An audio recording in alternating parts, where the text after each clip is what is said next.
Agora sim, estamos de volta. Muito boa tarde.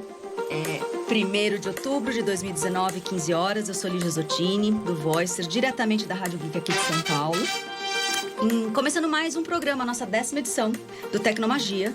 E o objetivo é combater o efeito Black Mirror, tá? Essa história de melhor da tecnologia com o pior do humano não funciona. A gente gosta muito de fazer recortes conscientes, né, de melhor da tecnologia com o melhor do humano. E a gente tá hoje aqui no programa com a Valéria Brandini. Uma cientista que faz pontos em ciência e mercado. Isso é um asset raro, um sapiens raro. Como ela mesma vai contar todas as histórias. A gente faz o que pode, né? Muito bom, seja bem-vinda. E aí, se você quiser participar depois, deixar perguntas, ou durante, ou antes, ou depois, ou enfim, a gente acaba depois endereçando. O WhatsApp aqui da rádio é o 11 973136617. Por favor, seu nome completo. E a gente depois acaba conversando.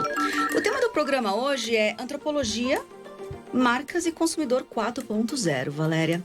E aí, dessa mistura toda, ok, marcas e consumidor 4.0, mas a antropologia é muito o teu tempero, né? A tua essência nessa história toda de discutir marcas, mercado e tendências. A gente vai falar aqui de coisas que talvez as pessoas nunca tenham ouvido falar, que é o social decode. Essa antropologia aplicada ao mercado, à marca e ao consumo e ao comportamento do humano nessa troca. A gente vai tentar falar um pouco de futuros das marcas do futuro. E o caso Anitta, né? Que tá todo mundo querendo. Eu não vou perder a oportunidade de ter aqui uma pessoa tão gabaritada no assunto e não perguntar o que tá acontecendo. Mas vamos começar por você. Se apresenta e conta um pouquinho da sua história. Meu nome é Valéria Brandini, eu sou antropóloga de formação, né? Entrei na Unicamp nos anos 90 para fazer uma tese sobre rock. Aí eu descobri que não era uma tese, é uma dissertação, porque primeiro você faz mestrado. Por quê? Porque a minha adolescência inteira, desde os 10, 11 anos, eu fui a menina que estudava em colégio de freira, que gostava de heavy metal. Maravilhosa. Né? Aí, assim, o que eu vou fazer com isso, né? Eu não sabia tocar, eu não tinha uma banda.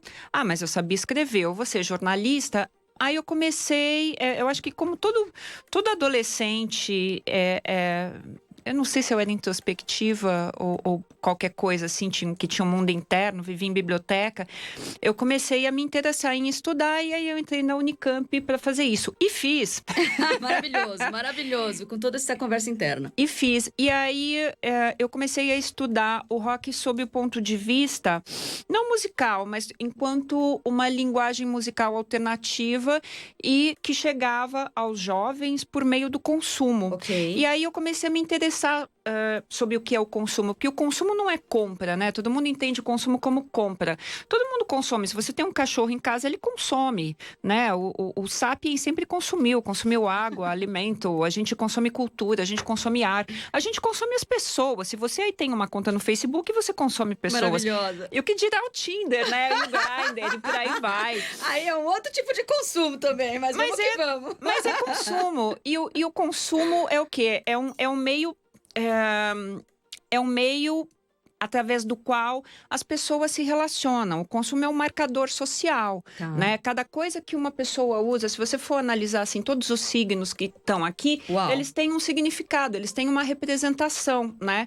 Pode ser que quem olha esse Hulk vai entender de uma forma, outra pessoa vai entender de outra, de acordo com o repertório cultural dela, o código de valores dela, mas tudo é uma representação. Então, a gente consome tudo o tempo todo. A gente consome comunicação. Perfeito. Né? Então eu comecei a estudar o rock a partir disso. Então eu comecei a me interessar, assim, eu sou apaixonada por consumo. Mas por quê? Não pela compra, mas por meio do consumo eu consigo... dizer que eu consigo entender as pessoas é força a barra, né? Mas eu pelo menos busco tentar entender, né? A maquininha dentro da cabeça fica o tempo todo tentando decodificar. Tá. Por isso do social decode. E é um termo meio seu, né? Ou meio dos estudos dessa área. Toda vez que eu Google, eu encontro você falando disso. Social decode é um nome que eu criei para tentar descrever o que eu faço. Por quê? O campo dos estudos de comportamento do consumidor, que vem muito de administração de empresas, né? E amo, como eu disse, sou apaixonada por isso.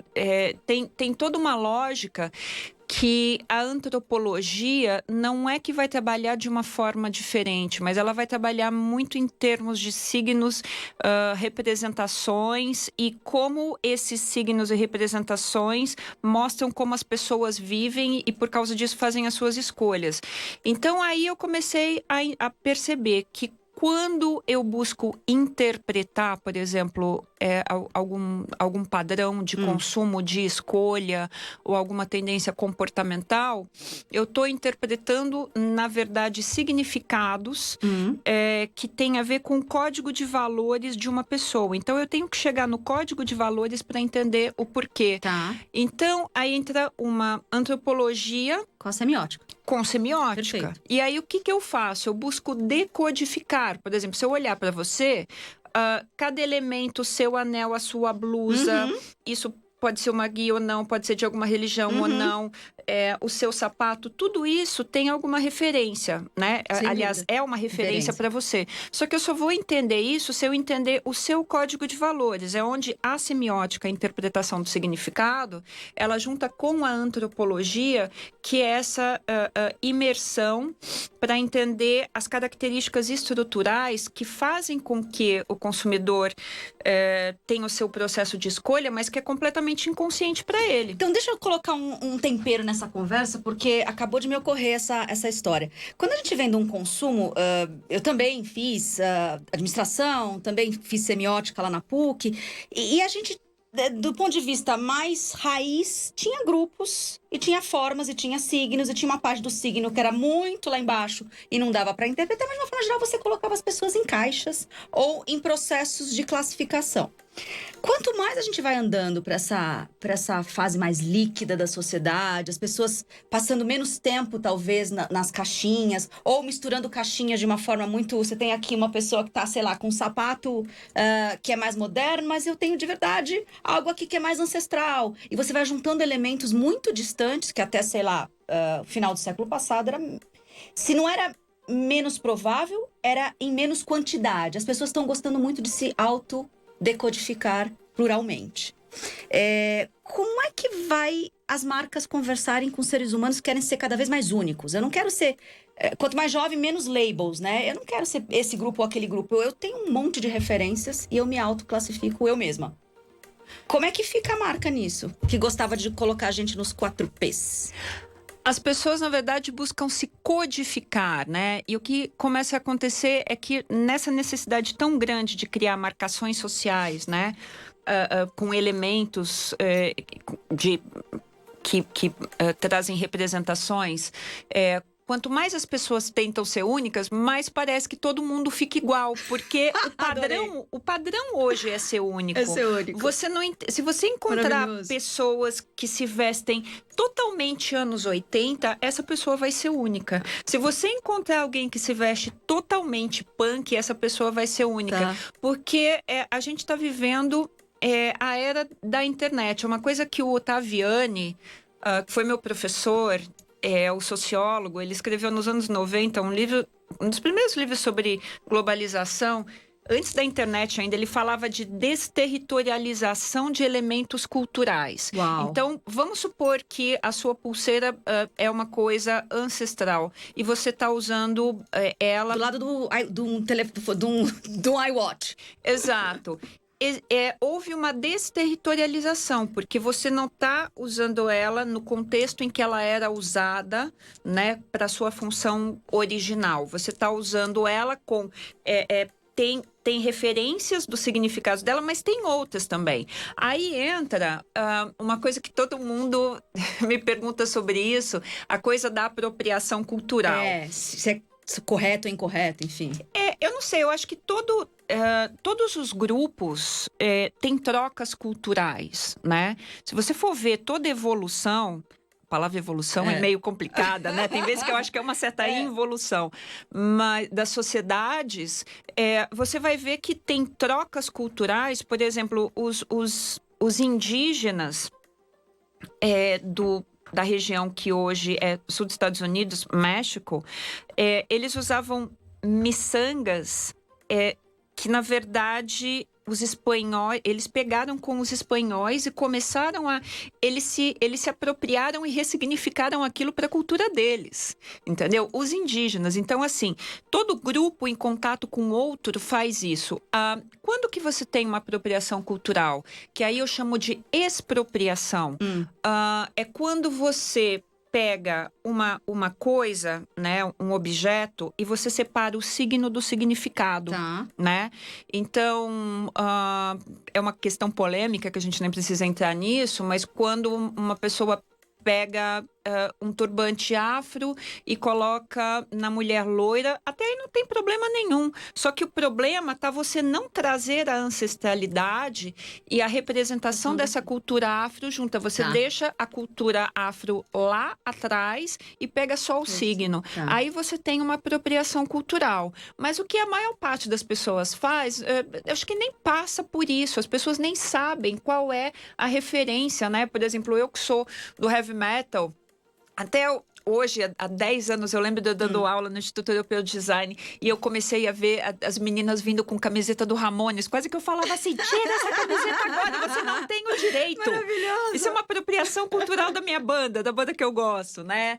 Então, eu acho que isso faz parte o tempo todo, essas trocas, mas eu acho que ao mesmo tempo, quando os grupos que são detentores desse capital de significado se manifestam, é legal a gente olhar para isso, né? É legal até que tenha essa fricção para o pessoal falar, opa, eu tô aqui e isso é meu, né? Me respeite. Perfeito. E aí agora, isso você fazia lá no final do milênio passado, você mapeava isso em campo, né? E hoje você ganha as vertentes ou as arenas digitais.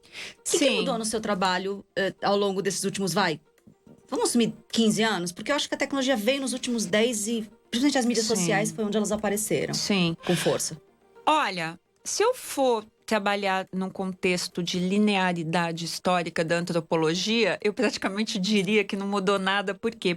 Porque a antropologia, desde sempre, ela foi uma ciência que é uma ciência, é o estudo do outro, né? É o estudo da alteridade cultural, da diferença. E você estuda o outro porque a diferença dele é o que constitui a identidade. E para eu entender esse outro, eu preciso desenvolver uma imersão onde, ao invés da objetividade das ciências, primeiro eu tenho subjetividade, eu preciso andar nos sapatos dele, né? Eu preciso ajudar a mãe de santo a ir fazer despacho no cemitério meia-noite, já fiz. Maravilhoso. Nem sei o que eu tava fazendo, mas não prejudiquei ninguém.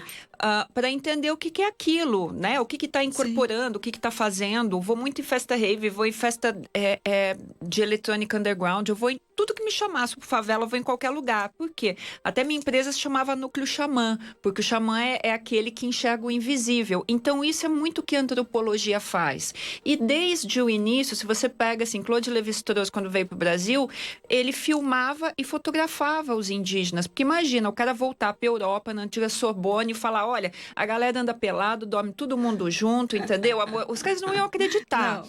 Então, o filme... né, o filme, o vídeo, fotografia e gravação, desde sempre fazem parte. Quando entra a etnografia digital ou na etnografia e a inteligência artificial, é o seguinte, antropologia é o estudo do homem, né, ou sapiens, né, o homem lato sensu. Aonde tiver o ser humano, tá o antropólogo. Se o ser humano tá na web, tá no digital... Lá você vai estar. Exato. E utilizando as ferramentas de tecnologia que me permitem mapear. Então, por exemplo, inteligência artificial, o uso de analytics é fantástico. Por quê? Porque eu vou trabalhar com esses dados, com esse nível de abrangência à luz da teoria antropológica. Perfeito. Né? E a teoria antropológica não significa que eu vou entregar para o meu cliente uma tese, não é nada disso. Mas a base do entendimento, a base da análise, ela é a mesma. O que acontece é que hoje eu tenho ferramentas que me permitem ter maior abrangência, velocidade e uma quantidade de dados que faz com que eu consiga prever, né? elementos que podem vir a acontecer ou não. E você pode contar algum caso do ponto de vista, juntar a academia com o mercado da consultoria que você faz? Alguma marca que seja aberta, que você possa contar o caso? Ou não conta a marca, mas conta o caso? A gente eu trabalho com o pessoal da Espume, né? Dentro da coisa do Data Driven. E a gente fez um trabalho para uma multinacional da área de cosméticos, onde eles pediram para a gente analisar mulher e cabelo, né? Mulher e cabelo, imagina. Prato cheio. E aí, a máquina começou a nos fornecer relatório mostrando, sei lá, o que se tinha de dimensões, né, em relação a cabelo liso e a cabelo cacheado. Eu falei, olha, cabelo cacheado, aonde, né? O que está acontecendo? Aí eu comecei a olhar os dados e comecei a perceber, né, que esse trabalho a gente fez, acho que no ano passado, que de 2015 para cá começou a ter um aumento numa determinada região do Nordeste, né? E aí a própria máquina começou a fornecer os elementos de termos, associações e tudo mais. E aí eu comecei a ver um desenho que, quando eu comecei a estudar dentro de uma perspectiva antropológica, né, e semiótica, era o desenho da evolução do feminismo negro. Maravilhoso! Começando ali no Nordeste. Exato. E que aí, quando eu comecei a ver, mas por que começou a aumentar a coisa da necessidade, antes do consumo, das menções, do interesse pelo cabelo crespo, cacheado e tudo mais, né? Porque aí não é só um termo, são muitas variáveis. Eu comecei a perceber que começou pelo uso do cabelo como forma de discurso de empoderamento, né? Então, usar a estética, total semiótica com antropologia, né? Para ser a referência da construção de uma identidade estética, né? Trazendo o ancestral. E aí, a gente começou a perceber que aquilo saiu da Bahia, saiu muito de Salvador, né? Nordeste, começou a descer, veio Rio de Janeiro, né? Em São Paulo, não chegou muito, porque São Paulo ainda tem uma racionalidade econômica muito ligada. Gente, ninguém tá falando a favor ou contra cabelo liso ou cacheado, não é isso, né? Dados. Mas ainda existem outros elementos, né? E Rio Grande do Sul também ainda não chegou tanto. Mas, por exemplo, por meio da inteligência artificial, eu consegui mapear uma coisa que, se eu fosse na unha, né? Ia demorar muito tempo. Ia demorar muito tempo. Então, quer dizer, a máquina é assim, é a matematização de um campo que, na antropologia, eu demoraria muito tempo para fazer. Perfeito. Né? Até porque a ferramenta permite que eu olhe de anos passados para cá, né? E como que se dá essa movimentação no sentido longitudinal. E aí, do ponto de vista marca, mais apropriado um discurso, um produto, um serviço? Ou até mesmo a gente pode entrar no tema que tá rolando aí nesses últimos dias. Porque já é um trabalho que você fez, já tinha mapeado pra nossa conversa. E aí estourou o caso Anitta, entendeu? Mas eu vou falar primeiro, antes do seu próprio vídeo, antes de você saber que seria essa história dos dias de hoje. Você fala algo assim, que a Anitta, ela faz um marketing 4.0. Ela não é uma cantora, ela é um negócio de sucesso. Não é música, é o resultado do nível cultural do brasileiro mapeado por Big Data. E aí empacotado na forma que o Brasil sempre se vendeu para o exterior, né? Felizmente, não. Infelizmente, porque eu gosto do que você coloca entre parênteses. Deu certo, que é a parte mais sexual, a parte mais sexo, a parte do Brasil sensual. Mas eu gosto muito da frase que você coloca. Ela é o resultado do nível cultural do brasileiro mapeado por Big Data. Exato. Vai por aí, porque agora que ela virou VP... Não, e isso tem o quê? Tem 1 ano, 2 anos esse vídeo? No máximo. Foi quando ela lançou Vai Malandra, né? Eu fiz esse vídeo. Isso, que ela foi parar em Harvard, que o próprio cara da Ambev olhou ela lá e falou, é ela, entendeu? Exato. Como o Sapiens coloca tudo em caixinha, né? E eu sou sapista também, eu também coloco. Só que eu estudo um pouco mais para colocar em caixinha, mas a gente sempre coloca, a gente categoriza. Existe uma visão romântica sobre o artista, né? Que o artista vai ser aquela pessoa que, para ele criar e ter a liberdade de criar e criar alguma coisa autêntica, né? Não tem que estar ligado a negócio. E eu não sei até que ponto isso é um preconceito, né, da gente, porque já no meu mestrado, na minha tese sobre rock, foi uma dissertação, mas eu falava tese sobre rock, eu estudava o seguinte, que desde os anos 80, 90, nos anos 80 aconteceu uma coisa interessante, 70, 80, que vieram os punks e mostraram que você não precisava saber tocar para ter uma banda, né? E nos anos 90, com a questão dos selos, né, e o sistema aberto de produção musical, onde majors, né, gravadoras incorporavam os selos, veio a coisa de que uma pessoa não precisava ser um produtor musical ou um empresário para produzir, né, e empresariar a sua banda. E isso já nos anos 90, porque antes da internet, a molecada que tinha banda queria gravar a sua banda, fazia o quê? Abrir um selo. Sim. Né? Abrir um selo. No Brasil, você teve vários nos anos 90. A própria coisa do Mangue Beat, eu acho que tem até hoje a Monstro Discos, em Goiânia, né? Isso não tinha internet. Então, essa coisa do jovem se apropriar das novas tecnologias, do poder, né, da tecnocracia do momento, é antiga. O que acontece hoje é que a Anitta tem 20 e poucos anos, né? Não tem ideia da idade 23, 25. Esse pessoal já nasce com uma percepção, alguma coisa assim, de os dedos coçam e já tem uma interação e uma visão de negócio que está muito ligada 27. 26. 26. Valeu, Biel. Valeu. Está muito ligada ao campo digital. Então, quer dizer, se qualquer empresa... Gente, se você, pessoa física, hoje consegue, por meio da Amazon,